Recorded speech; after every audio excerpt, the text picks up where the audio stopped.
And welcome to our Tuesday Talent Series here at the Fort Collins Area Chamber of Commerce. We're super excited that you're here, and we're even more excited to have Alissa Poduska present to us today for our Talent Series. Our Talent Series is brought to us by Plant Moran. They're the sponsor of the event. So I'd like to tell you a little bit about them. Plant Moran is among the nation's largest accounting, tax, consulting, and wealth management firms and provides a full line of services to organizations in the following industries: manufacturing and distribution, financial services, service, healthcare, private equity, public sector, real estate, construction, and energy. Plant Moran has a staff of more than 3,300 professionals throughout the United States, with international offices in Shanghai, China, Mumbai, India, Tokyo, Japan, and Monterrey, Mexico. In Colorado, Plant Moran has served its Colorado clients for more than 40 years, with offices in Broomfield, Denver, and Fort Collins. Plant Moran has been recognized by a number of organizations, including Fortune magazine, as one of the country's best places to work. For more information, visit plantmoran.com. And we're so grateful for their sponsorship. So Alissa and I go way back. I feel like it's way back. So when she was principal at Shepherdson Elementary, and somehow reached out to us, and we got connected when I was at Columbine Health Systems to really work on this problem-based learning. And at our independent living there, when I was working there at the Worthington, we actually had kindergartners solving the problem of how do we get more volunteers to volunteer with seniors. And so this is a really unique, interesting model. I'm super excited that we get to hear from her today. And Alissa was selected to be the principal of the new school, Bamford Elementary, where she took this program and took it into hyperspeed. So Alissa, I'm gonna let you take it away and share with all of us here today about your wonderful problem-based learning project, Project Heart. Thanks, Yvonne. Hi, everybody. As she said, my name is Alissa Poduska, principal at Bamford Elementary. I'd just like to welcome you. Hold on. It's not advancing. There you go. Just welcome you to the Tuesday Talent Series. And Yvonne, thanks for inviting me. I'm always really excited when I get to share this work because I believe in its impact on kids down deep into my core on what a positive effect it has on children, as well as adults. The benefit really is mutual. So just an introduction. Finishing my 20th year in education. Yes, go ahead and do the math on that one. All of it here in Poudre School District. So I started as a third grade teacher, opening Bacon Elementary in 2003. And I was there for 12 years, where I served as a third grade teacher, a gifted and talented math teacher, and assistant principal as well, before I received my first principal job in 2015. And that was at Shepherdson STEM Elementary. And I'm going to talk a little bit about how that journey led to the Bamford journey, led me to be here with you all today. As a leader, I put a very strong emphasis on climate and culture and safety for all. And I have a pretty extensive experience in this problem-based learning model, and now using that model through Project Heart, going into year 2 of experience with that. So about 8 years of experience in PBL and Project Heart. So kind of the purpose for today and for the future. So you're going to learn a little bit more about problem-based learning and what that looks like for kids and for adults in a school. You're going to hear about the impact that Project Heart has had on kids and our community. I'm going to show you and tell you about our Gary Bamford Pack Pantry. And then ultimately understand why you're here today and how I believe that we need to work together as a community to bring the best experiences to our kids at schools, and then maybe ways that you could or would want to be involved. So I'll just take you on a little journey. So when I started at Shepherdson in 2015, they were a STEM school, and really kind of in learning and researching and spending some time at the school and speaking to staff, really decided that we needed to amp it up a little bit. We were doing a lot of really amazing things, but we felt like we could had some areas for improvement. And so through I took staff for a day on a retreat, and we did research and activities and all, like, what can we do to enhance this, and landed on problem-based learning. And then the stars were just aligned. It just so happened that a couple weeks after that retreat, I was able to visit a school in Denver, STEM Launch, that had a very robust, strong problem-based learning model. And after visiting that school and students and staff and everybody, we just knew that that was absolutely what we needed to enhance our program and to bring a good experience for kids. And so what is it? So problem-based learning is where you work with community partners, which is why you're here. And I hope that you want to join us on this endeavor. And so we find real authentic problems within the community working through our industry partners. I coach business people a lot around, like, don't try to decide if you think a problem is too big or too hard for kids. We can look at those problems and decide that, but it's very surprising what the kids are actually able to solve on their own that adults might not think they're able to do. And so once we get that problem, I'm going to move into my next slide. Once we get that community-based problem, then this is a typical PBL unit the way it goes. So teachers will create a unit for kids.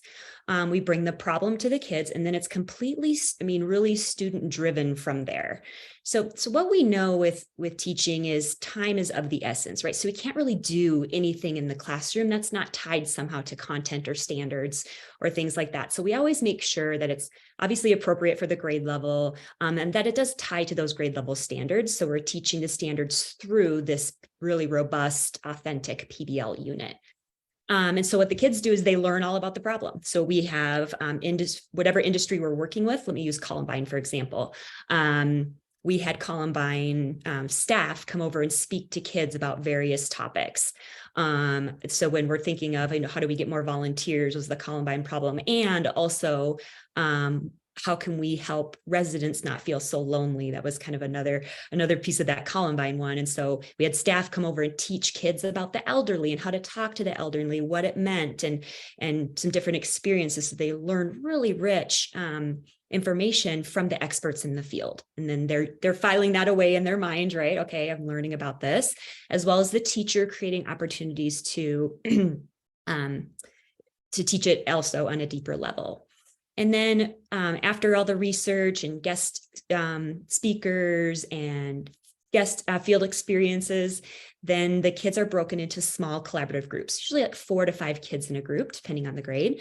And then the teacher goes like this, and it's up to the kids to come up with a solution for the problem. And so there's so much learning that goes through that collaborative piece. They have to really, really employ some life skills. They have to learn to get along. They have to learn when their idea is not going to be the best. They have to learn to research, to communicate, to think outside the box, to be creative. All of these kinds of skills that are going to help them when we give them to you into the industry. It's happening all the way down at kindergarten. And so then once the group comes up with their solution, we actually have them formally present their solution back to a panel of experts, including people from the industry. So Columbine, when we were doing that, obviously their staff was present, and then just other volunteers and things. So there, the kids are learning presentation skills and how to answer questions from adults and how to communicate and articulate really clearly. So as you can kind of hear me talking, it is about solving problems, and it is about understanding what's going on in the community, but there's also all of these amazing side things that happen that are just developing them into being good, strong little humans. So I'm going to give you a couple of concrete examples. We talked a little bit about the Columbine one, but I want to talk with you about a couple where solutions were implemented, right? So that's the ultimate goal, is that whatever the kids come up with, it's going to be implemented into that industry.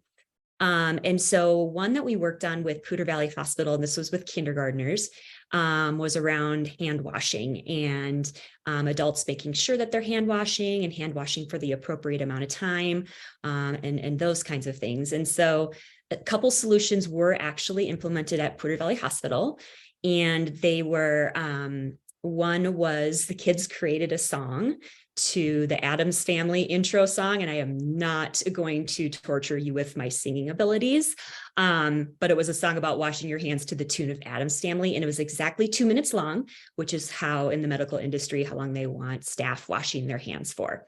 And so they used that, so the kids recorded themselves in a professional video, and then that video was used in new staff training at the hospital as part of their onboarding.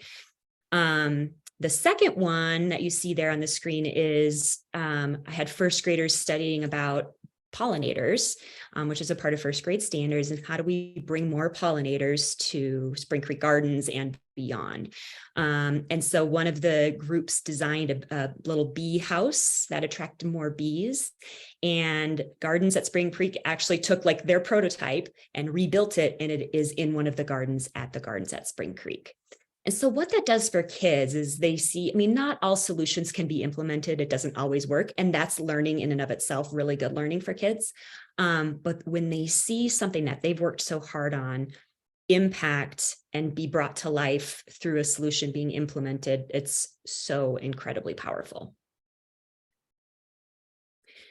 So now I'm going to kind of bring you to this connection with Project Heart. And so I'm going to show you a video in a little bit that's pretty powerful that Otter helped make. But over my 5 years of doing PBL at Shepherdson, what I learned was really the best solutions and the solutions that are most implementable were ones that are around philanthropy or some sort of entrepreneur skill or business. Those two things really shone as kind of the heart of the work. And what really the kids were the most motivated by. And so when I got the Bamford job in 2020, I began meeting with Trisha and Linda from Otter Cares, talking about PBL because they worked really closely, Trisha, they worked really closely with me at Shepherdson, as well as like Yvonne was saying, on just the PBL model. And so Project Heart is a way of teaching and learning that has kids really, really focusing on giving back, providing service of some kind, time, talent, treasure, or developing business or entrepreneurial skills to solve problems. And the way we do that is through using a really, really strong lens of empathy. And so in my talking with Trisha and Linda, they really pitched to me about what about Bamford being a Project Heart school, because typically the way it's done right now at most other places is it's at a grade level or a classroom or multiple grade levels. But what if like that just really became the fabric of Bamford is we are a Project Heart school. We use empathy and we give back and provide service to our community. And of course I was like, yep, sign up, let's do it. So I thought this photo was kind of cool because teaching kids about empathy can be tricky, like empathy versus sympathy. And you all know as well as I do that we need a lot more empathy in our world today. I think there's a real lack of empathy among all for a variety of reasons I won't go into here. But so Project Heart, we intentionally teach kids about empathy. Every time we're doing a Project Heart unit and beyond and throughout the school day, every day. So it really, it changes kids when you're directly teaching it and then they're doing the work and they're doing the service. They really understand how using empathy can really make change, not just in a Project Heart unit, but in their everyday lives and how they're impacting others. So this is a little bit about, the PBL unit, and when we're doing a Project Heart unit, really do have so many crossovers. It's very, very similar. One of the main differences here is we do strongly use the design thinking process when kids are going through learning about whatever the problem might be. So they go from empathy, then they try to define it, then they ideate when they come up with their solutions, then they prototype, whether it's they're building something or doing something, and then they test to see if it works, right? And kids get really hung up in the test piece, like little kids, because they'll test. If it doesn't work, they're like, oh, well, like, I'm done. I did this project. I'm not going to fix it. And so we really work on going from test back to ideate, to prototype to test until they come up with a solution that's really going to work. And so there is, getting kids not to give up and having grit and all of those kinds of important life skills too. So really, this is what it is. It's teaching kids about empathy. They are really building their compassion. They're having deep, deep, authentic learning experiences with high levels of engagement. Other, like I keep saying, not only the academic piece, but the social emotional piece, and developing them to be ready for post secondary opportunities. I do believe that starts in kindergarten. And so we're just really preparing for them along the way. And then just serving. And I'm going to share a little bit about our pack pantry in a minute. So really what this is it's education through experience.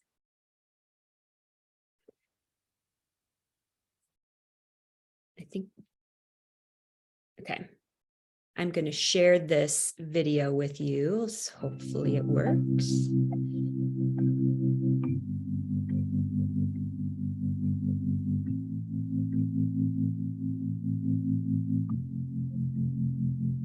What about being a Project Heart school? What about if that's part of your DNA? When they were asking me a lot of questions about my vision, and I just was like, where do I sign? The reason why I love it so much is because it empowers kids to know they can change the world. Something I've always believed about kids. And this just brings that to the forefront to show them that they do have the power to do that.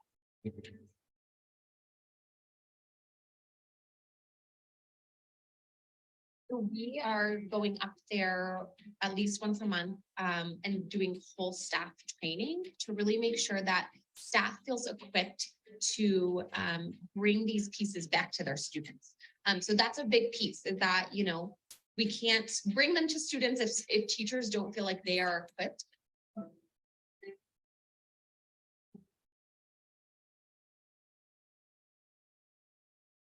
My students have been working on collecting data and researching about different elements to hopefully open our pack pantry to help community members that are in need. This project is so unique because it is so student-led.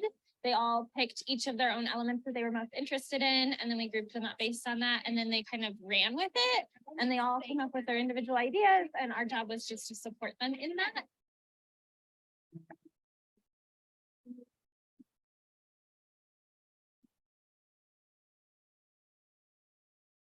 I think one of the biggest ways that we use Project Heart in this work was we just threaded it throughout all of our lessons. And so anything that was brought to us as a tool for Project Heart was then something we tried to fit into what we were doing with our students. And I think it's been really positive, and the culture around the experience has been really positive.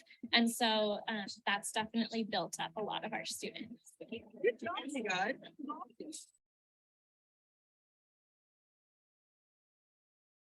It isn't just about doing a service learning project to say I've done it and I can check off my box, but it really is about how do we emphasize those core qualities that we want to teach to students so that they grow up to make amazing change in this world.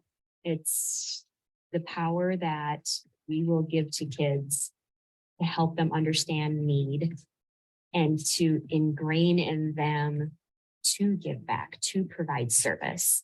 That's really honestly what I'm the most excited about, is just allowing my kids to understand they can impact their community, and they can do it here at Bamford. But the ultimate goal is that they understand when they're not at Bamford or when they get older or whatever, that they still know that they can do that, and they will seek out and use that empathy to make change and to give back.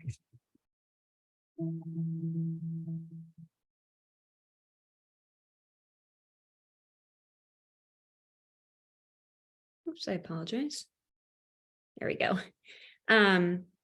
So we were lucky enough through this partnership with Otter and determining to become a Project Heart school to have, as you saw in the video, Mind Spark Learning come and train us for a year. And so that was last year. And we started right when we opened. We were pretty ambitious. We opened a school and took on a whole new program with lots of really intensive training that just really set us up for success. And this idea of the pack pantry came, oops, past this.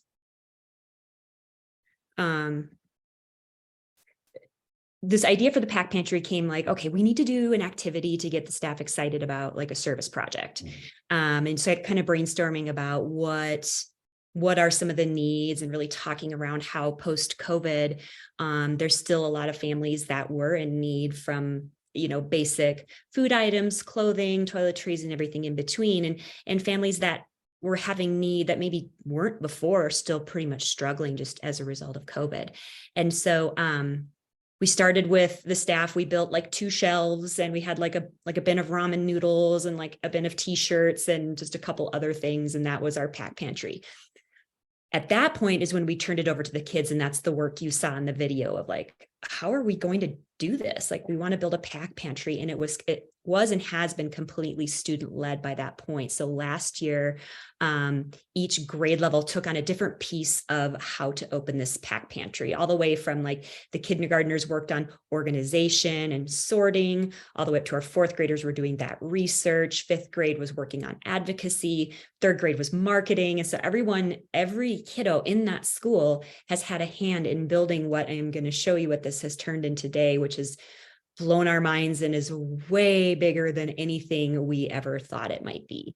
And so here's just a few photos. It does not do it justice. If you want to see what this resource is really all about, you need to come to Bamford, and I'd be happy to show you around at any time. So we have an empty classroom that is filled with everything from clothing to personal care items, diapers, food. We've moved now into cookware and smaller kitchen appliances.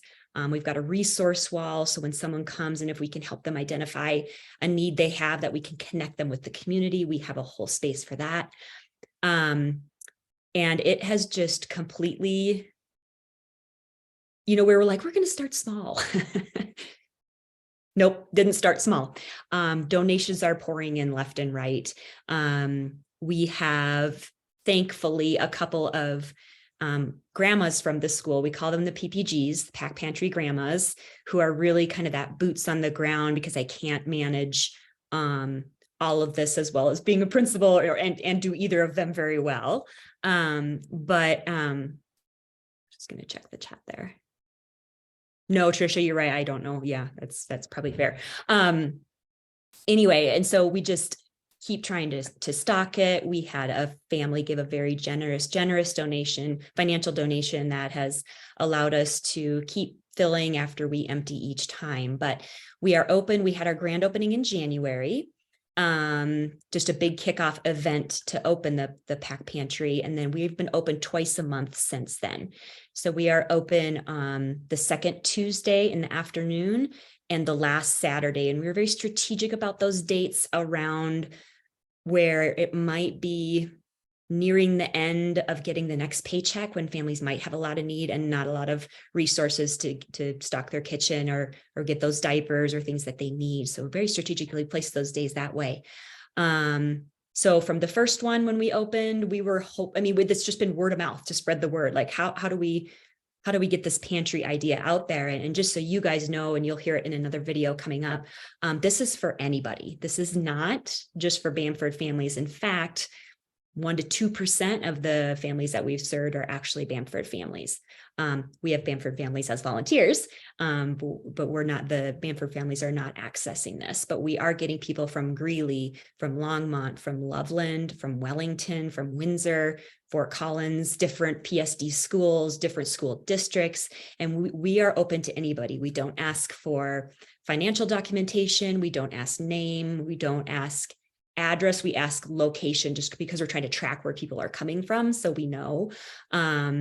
but it is just like come in and take what you need. We did have to get to the point where we do now have some limits on items, especially like, certain personal care items. So we don't just, get wiped out in one setting. So we do have some number limits, but not limits across what you need in that whole space. So you can get one or more of everything in that space, but you can't have 10 deodorants or something like that, for example. And so we went from, so the first time we were open, we hoped for one family. We served 8 and we were ecstatic, and 8 families meant we actually impacted over 50 people, 50 adults and children. Most recently, last Saturday, we were open. We had 25 families impacting over 110 people on that day, children and adults, right? So a family can mean multiple adults and multiple children within one family. And so it's getting really big and we're really excited about it. So I'm going to show you a little video here again with the wonderful help of Otter, so you can see a little bit more deeply about what the pantry looks like.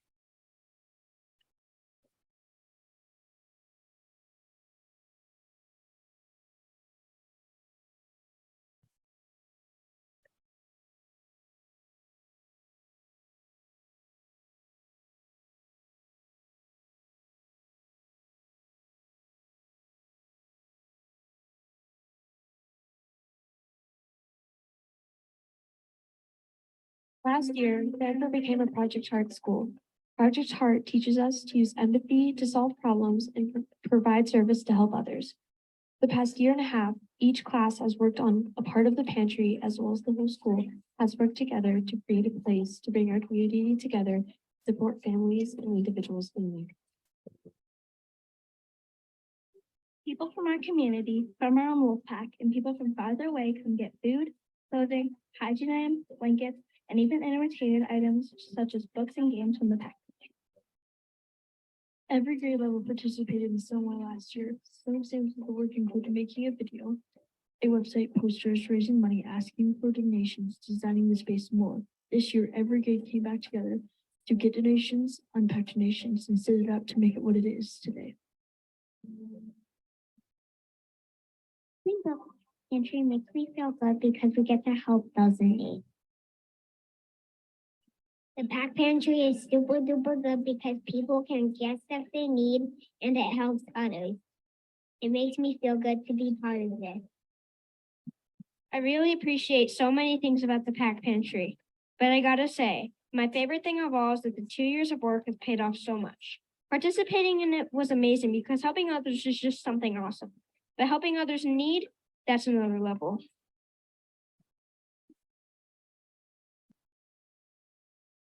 Ultimately, our goal and passion is to serve any family in need across our district and across the county.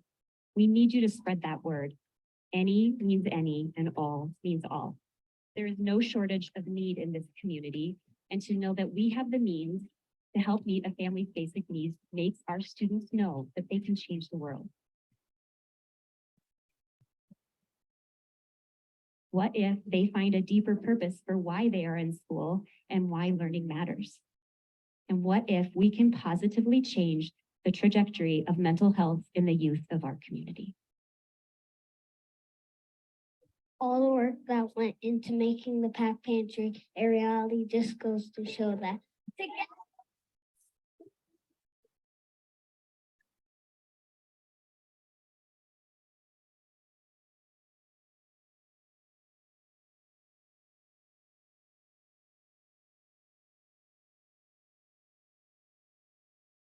Oops, sorry, technical difficulties. So the excitement, I'd say the excitement that we see from our kids is really, really incredible. These are some of the quotes from the kids so they'll beg to go in there. So we have multiple times per week where kids will go in and they're doing inventory, they're sorting, they're stocking new items that have come in, cleaning it up, doing whatever it needs to be so that, it's almost like another little job that they have within the school, and they beg to go in there. When kids say they'd rather go help in the pack pantry than go to recess, that's like a pretty big deal. But the pride, like if you could walk through the school and just ask kids, like, tell me what you think about the pack pantry. I mean, I think you just see big smiles and how proud they are. And they know the impact that they're making. They now understand need in a community, and that they actually have the power to make change and help others. Just want to touch really quick on that. In that video where I was talking about impacting, changing the trajectory for mental health in our children. I mean, we have children, we're in a mental health crisis in some places. Kids do not feel connected. We have, high suicide ideations, self-harm, just different things like that. And programs like this do, Pack Pantry, yes, but Project Heart and the idea that I can do something and I can give back to others impacts all kids, and even more so, really, really strong impacts on our kids that are at risk because they now see outside themselves. And so Bamford has had some really good data around at-risk students feeling connected and feeling safe and feeling like they're, doing good things at school. And so we are already seeing through data some impact about the work about Project Heart and what this Pack Pantry has done for kids. So here comes my sales pitch. Just kidding, I'm not selling anything except awesomeness. I guess I'm selling awesomeness, but we can't do this work without community partners because the problems have to be authentic. And so I need to hear from you, and I'll tell you about an opportunity on when to do that coming up here in just a minute. But like I said, it doesn't work without those authentic problems and without your support around, helping us using that empathy lens to understand that problem through your eyes and why it's a problem, and then how we can solve that. I have never in my 8 years had a business partner, industry partner, community partner walk away and say that was not worth their time. In fact, the opposite. The time well spent, that mutual benefit I mentioned in the beginning, the kids will impact you and they will change your life as well as you helping them change their life and the life of others around them. So what's next? So every year I will host a fall partnership breakfast, and I will be inviting all of you guys. Yvonne will help me kind of get that communication out once we pick that date. And that's where kind of the work starts. So I'll share the vision for the year, kind of where we're at. And then it will just be like networking and talking with you about what are some of those real problems in your industry. And would you be interested to partner with us should we choose that problem to be appropriate for our school or our grade or our class. And so that's all done through a breakfast. So food and coffee and networking and figuring out how we can continue the great work of Project Heart at Bamford Elementary. So if you'd like, you can see here a bit.ly and a QR that will just take you to a simple form where you can enter your name, email, and different ways that you would like to be involved. And that's simply just, you're not signing up to do anything yet. You're signing up to receive communication about a breakfast or an event or hey, open house of the Pack Pantry or whatever, just so that we can have your information and I can communicate with you. Maybe the breakfast doesn't work out. Maybe being involved right now isn't something that you or your industry can do. That's okay. We'll keep you on the list, and at some point, hopefully we can connect with you. So feel free to go ahead and use that. Spread it with anyone in your office if you would like to. Again, that's just signing up to receive communication.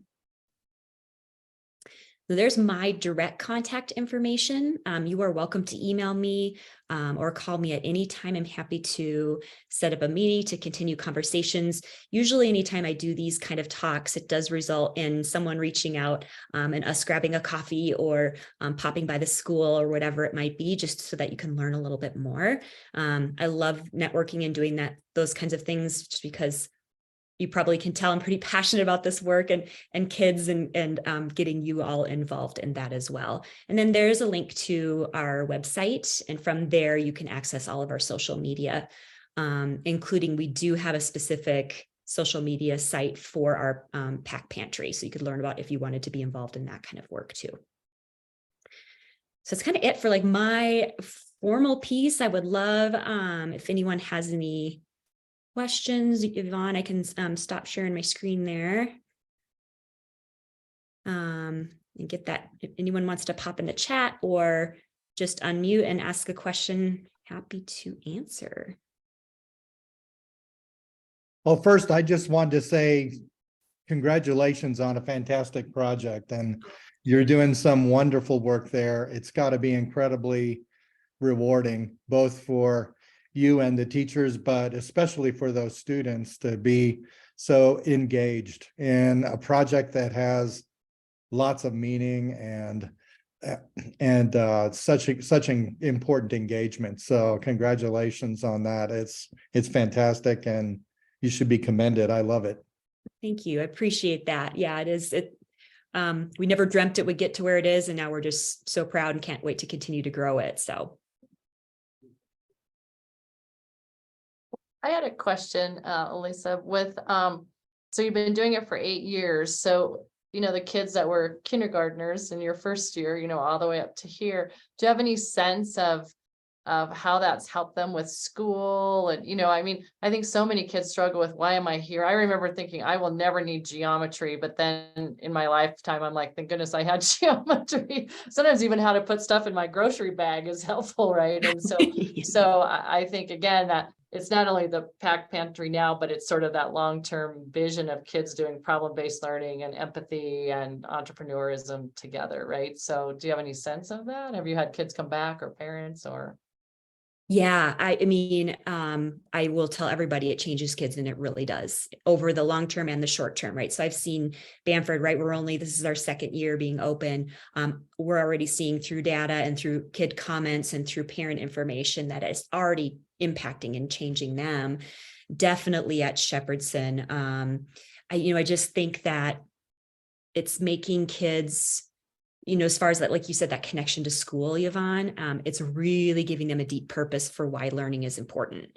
So through different PBLs, we've gone and visited different places in the community that have different jobs, right? So you're exposing kids to different career options, and they're like, they might latch onto that. Oh, I really want to do that. Now I know why I need to do my geometry homework, or I need to read every night, so it's really an authentic understanding of why school is important, making them more engaged and involved in their learning. These units are also very, very hands-on and actionable. And so that kids, especially little kids, love that kind of work for sure. I had one fun story of a girl that went on to 6th grade. This was from Shepherdson, and she was selected to be student of the year. And she stood up and gave a talk in front of her entire school and all the parents that were there. And her mom was like, how did you do that? I'd be, she's 6th grade. I guess she was very confident, very poised. And she's like, Mom, I've been doing it for years with PBL. It's easy. Like I can stand up and talk to anybody. So confidence, communication, it just is, it really just hits checks so many boxes for what kids need in and out of school. Yeah, and I would say that we at Columbine, when I was there, the real reason why we participated was for that. I think industry needs to help education. You can't do it all, and you have so many things you have to do that the role that we can play to help students to learn about business and teachers to learn about that. But also our theory was, if we have 30 kindergartners and one chooses to work with aging later on in his life, we will have won. But if the other 29, sorry, I'll tear up, speak nicely to an older person at King Soopers, we will have won too. Do you know what I mean? And so I think that why I wanted you to present today and have this as a resource for us is that I do feel like business and industry has a role to play to help you, right? Like you can't do this alone, and you can't solve the mental health problems without us helping you as well. So I hope people on this call are sort of inspired to do a little bit more with you. And I've already filled out my little card, so I'm already signed up. So yeah, nice. I know. Once I get your email, once I get you in and you see the kids, like you can't say no. You can't. No, It's impossible. So what other questions? I know that Ed, I think you put something in the chat as well. So his question is, are you using design thinking throughout the curriculum or mostly in this project? If so, what has been this impact compared to typical learning methods? Well, it just bleeds over. So yeah, it's just I mean, we have like teachers have engineering standards that they have to teach, right? So you very much can use design thinking process within engineering standards. And so that's just another platform for good teaching, is using design thinking throughout different areas of the curriculum where you can. So yeah, we don't just isolate it to Project Heart or problem-based learning, but we do use it across. Did that answer your question? Yeah, great. Thank you. Yeah. Thank you. Alissa, what methods do you use to help teach kids about succession planning? Because with each individual project and each new grade level, you're going to have new students taking over and maybe have different ideas or changing goals. How do you prepare them for, I've invested in this and I'm really invested in it emotionally, and I don't really want to see it change or whatever else. And then the other side of that question is, what other secondary skills are you teaching to sort of, especially in social work, we see a lot of burnout, especially with folks who continue to give back over and over and over and over again. And they're asking, the same people over and over and over again to continue to give back. So what secondary skills are being employed to help them navigate the complexities of burnout and over volunteerism, I guess? Right. When we talk a lot about like overtaxing just the Bamford community to keep the pack pantry full. Like we can't do that. So we're constantly working on things like that. So I would say a couple of things. So if we're talking specifically just about the pack pantry, they're not every kid is helping in there every day, but every kid is helping in there at some point during either their week or their month, right? So it's still pretty fresh whenever they go in there. And then we are also working on a vertical sustainability plan for the pack pantry, where, for example, third grade, maybe every year, our Bamford kids know when I'm in third grade, I'm going to be responsible for marketing, which is actually what the third graders did last year.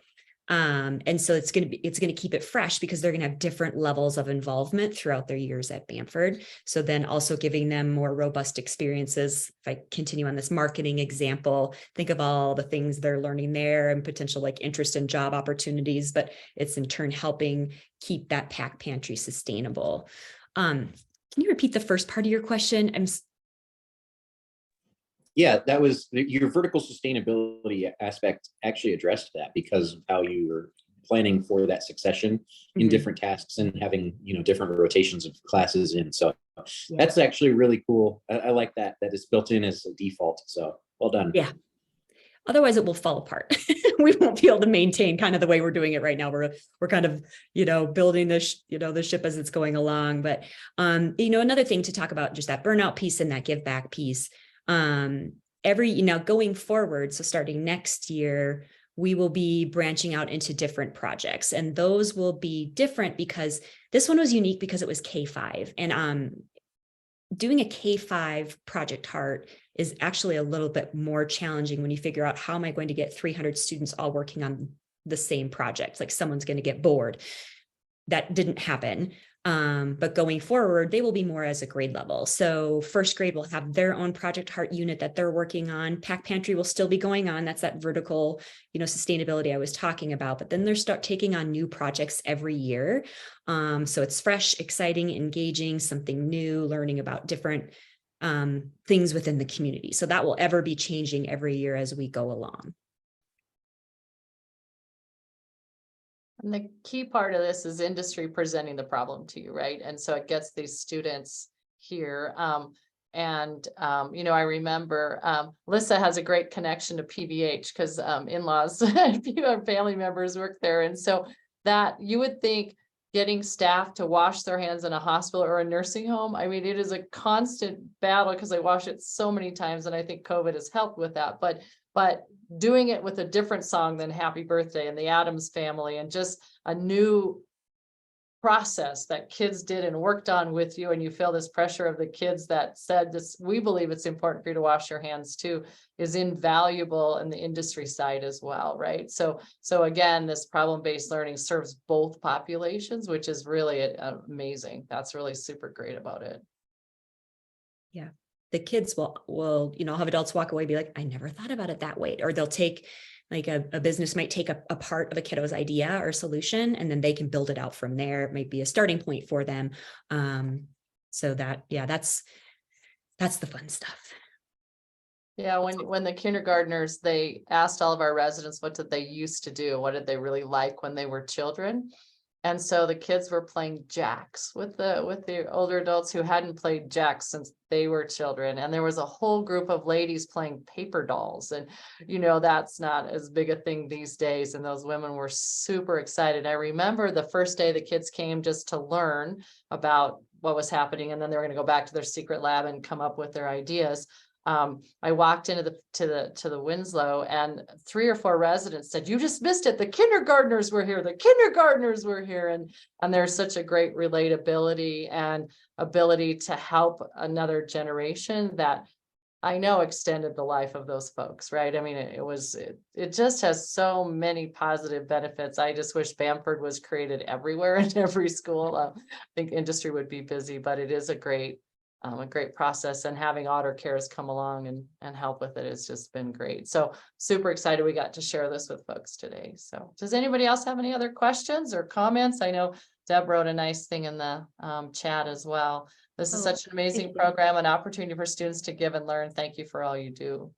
Thank you. Well, great. Well, thank you for being here, Alissa. This has been so amazing. And as you know, we will send you a copy of this, or recording of this, and our PowerPoint slides as well. So I'll look for that in the next day or two. Yay. Looking forward to connecting in the future. Yay for you, Ed. That's amazing. And this will also be on our website. So if you ever need to refer back to it, you can find it under the Tuesday Talent series. So this ends our series for now. We kind of follow the school district, actually. So we'll start up again after Labor Day when school starts back up. So look for our emails about that as well. And so I hope you all have a wonderful rest of your day. And at some point you connect with Bamford Elementary. So Thanks for this opportunity. Everyone have an awesome day. Enjoy that sunshine. bye.